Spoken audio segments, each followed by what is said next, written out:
Finally हमने 2025 को भी ख़त्म ही कर दिया है लगभग, और 28-29 दिन बचे हुए हैं। ये मेरा फर्स्ट वीडियो है और अभी मैं सोच रही हूँ आज से काम स्टार्ट करूँ। और ये जो सोचने का जो है, ये हम लोग काफ़ी समय से करते आ रहे हैं। टाइम भाग रहा है और भाग नहीं रहा है, दौड़ रहा है बिल्कुल। ऐसा मतलब उड़ रहा है, टाइम बचा नहीं है और टेंशन बढ़ते जा रहा है। अभी मैं 25 की हो चुकी हूँ और मुझे लगता है अगर हम अपना गोल अचीव नहीं कर पा रहे हैं तो इसमें 100% हमारी ही गलती है। इसमें मुझे नहीं लगता कि कोई लक जैसी कोई चीज़ है जिससे हम रुके हुए हैं। अ, हम सही डायरेक्शन में काम नहीं कर रहे हैं या फिर हमारी मेहनत में कमी है। हमें सही स्ट्रेटजी नहीं पता है।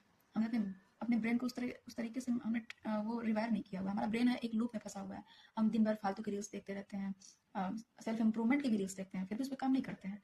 क्यों नहीं करते हैं? क्योंकि उससे हमारे माइंड को देखने से डोपामिन मिल रहा है, हमें खुशी मिल रही है, देख करके एक मोटिवेशन आ रहा है। लेकिन वो मोटिवेशन बाहरी है, हमारे अंदर से नहीं आ रहा है। वो बाहर से कोई हमें दे रहा है, हमने उसकी वीडियो देखी, उससे हम मोटिवेट हुए हैं, तो वो इनर मोटिवेशन नहीं है। और जब तक आपको अंदर से मोटिवेशन नहीं आने वाला, आप काम नहीं कर सकते खुद पे। और मुझे लगता है कि अभी 28-29 दिन बचे हैं इस साल में, जो कि बहुत हैं खुद पे काम करने के लिए। अभी मैंने डे 1 से स्टार्ट आज कर ही दिया है और काम चलता रहेगा आगे भी, जब तक होश ना जाए। आपका जो भी ड्रीम है, आप उस पे एक पहले तो आप अपना गोल सेट करिए कि आपको चाहिए क्या।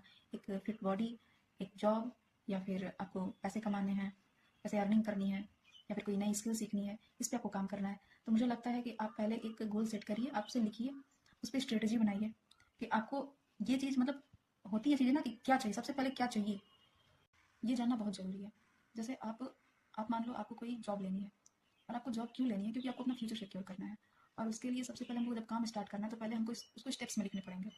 तो हमें लगता है कि हम जब चीज़ों को लिख लेते हैं तो ज़्यादा क्लियर हो जाती है। जैसे अभी घर से कोई कहता है कि ये सामान लेते आना, जैसे मम्मी कहती हैं हमें मार्केट जाना है, तो फिर वो कहती हैं जा रहे हो तो फिर ये सब सामान लेते आना, दो चार चीज़ें वो गिनवा देती हैं।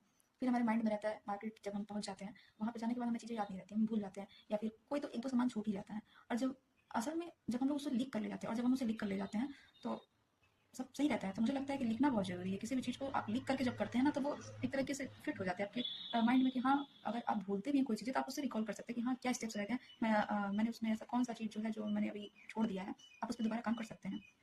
एक गोल सेट करिए और उसे लिखिए। उस गोल तक पहुँचने के लिए आपको कौन कौन से स्टेप्स से गुजरना पड़ेगा, उसे भी लिखिए। और उन स्टेप्स पे चलने के लिए आपको किन किन चीज़ों की ज़रूरत पड़ेगी, कौन सी स्किल्स चाहिए आपको, किन किन चीज़ों की ज़रूरत पड़ेगी, कौन कौन से इक्विपमेंट लगेंगे।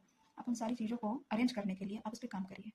और मुझे लगता है जब चीज़ें लाइन बाय लाइन लिखी होती है ना, तो अचीव करना ज़्यादा आसान होता है।